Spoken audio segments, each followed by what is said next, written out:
जी महाराज को हिरण का देह मिला, प्राप्त हुआ और अंत समय में भरत जी महाराज को मृग योनि में आना पड़ा। इसलिए अगले जन्म में मृग योनि में भरत जी महाराज को आना पड़ा। पर भरत जी महाराज भगवान के भक्त थे, उनको सारी बातें याद थी कि मेरा पिछला जन्म कैसे बिगड़ा था। भरत जी महाराज हिरण होने के बाद भी भजन करते थे। समय बीतता गया और एक दिन उस हिरण की भी मृत्यु हो गई।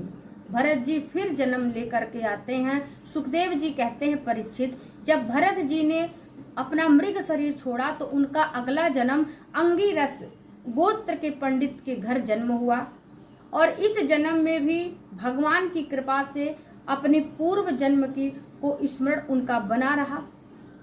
उन्हें यह ज्ञात था कि एक बार हिरण के बच्चे से मोह करके हिरण बनना पड़ा था और यदि इस बार भी फिर यदि माया के जाल में मैं फंस गया तो फिर से भजन नहीं कर पाएंगे और अंत समय में मृत्यु को प्राप्त हो जाएंगे और फिर जन्म लेकर किसी योनि में आना पड़ेगा। इसलिए भरत जी ब्राह्मण के घर जन्म लेकर आए, नाम उनका रखा गया भरत जी।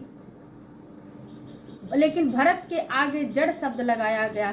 जड़ का अर्थ होता है मूर्ख, परंतु भरत जी मूर्ख नहीं थे तो बड़े ज्ञानी, पर मूर्खों जैसा काम करते थे।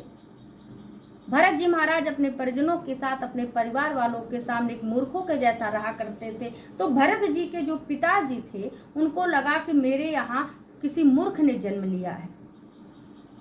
भरत जी के पिताजी बड़े दुखी रहते थे। भरत जी के पिता ने उपनयन संस्कार किया अपने पुत्र का। तो देखिए आजकल लोग उपनयन संस्कार जो है, जनेऊ का जो महत्व है उसको महत्व नहीं देते, उस धर्म को धारण नहीं करते, क्योंकि देखिए उसका साइड इफेक्ट भी है। जिसने यदि कान में कहते हैं यदि हम जनेऊ लपेट